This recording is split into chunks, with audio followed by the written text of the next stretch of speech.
Hey YouTube, short video about swamp coolers and how much power they use. Been a big advocate of these things. You can get these in home units or you can get them portable. This is a kuulaire. I believe that they don't sell under this brand anymore. Honeywell has taken over.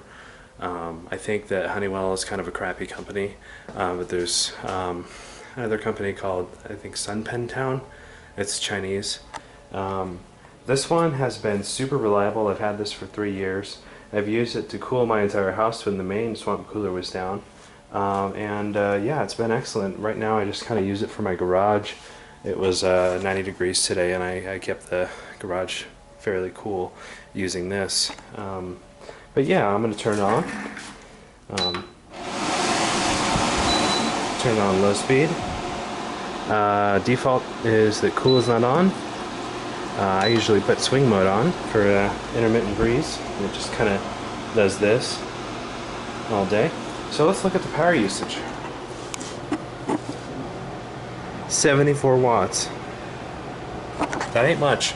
Your average AC unit is going to use anywhere from 500 to 1,000 watts for a unit of this size. So that's quite an improvement. This will go through about maybe 5 gallons of water a day if you run it continuously. Maybe a little bit more than that, but not too much. And a gallon of water is a lot less expensive than a kilowatt of electricity. So this can really save you a hell of a lot of money. I'm going to put it on the medium speed. We'll look at the power consumption. 80 watts. On high speed, we're up to 90 watts.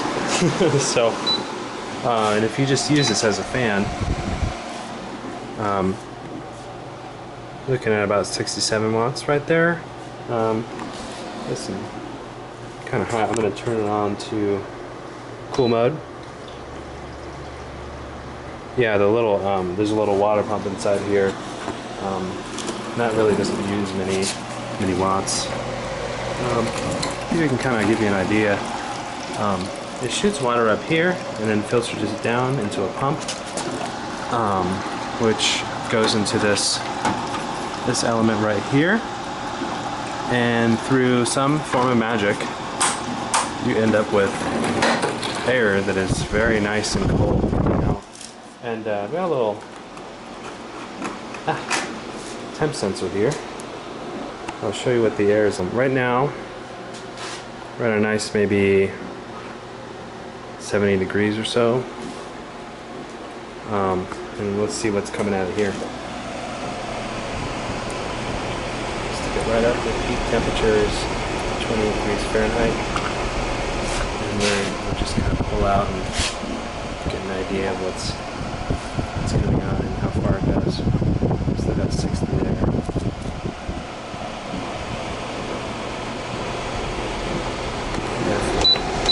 Speed.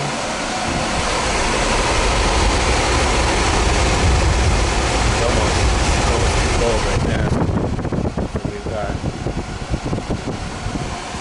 60s. So the right about this far.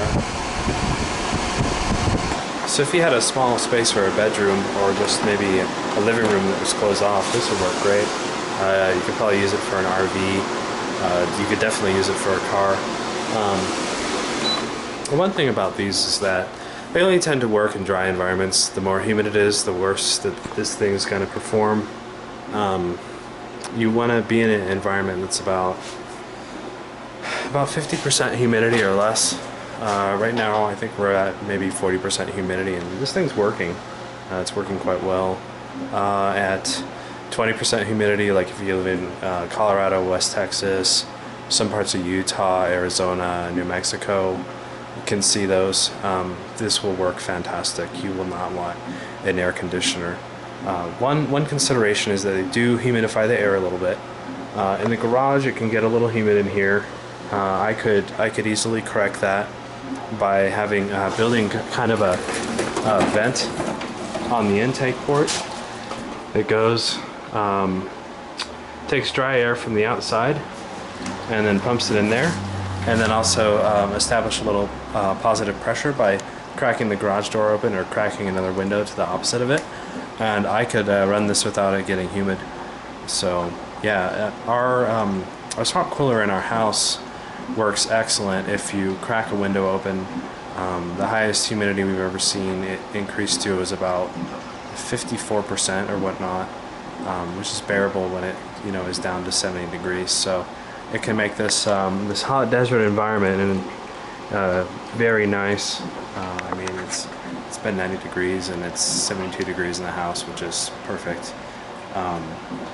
If it were to get hot and humid, then obviously we wouldn't have such great results. I would want to use, if it got up to like 100 degrees and over 50% humidity, I might want to use an air conditioner, but I generally don't prefer to use one because they dry out the air, and if you live in a western area that's a bit deserty like here, your air inside can get incredibly dry to the point where you start getting sinus issues or lung issues. So yeah, that's swamp coolers. I hope you learned something from this, and I made the video because there's a lot of people here in Utah that don't know about these, and they have ACs in the house, so they're just pissing away money. My electric bill does not go up in the summer.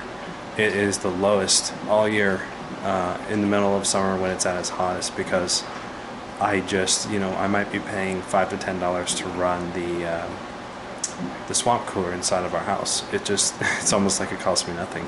I'm a big fan of these, and thanks for watching. Bye.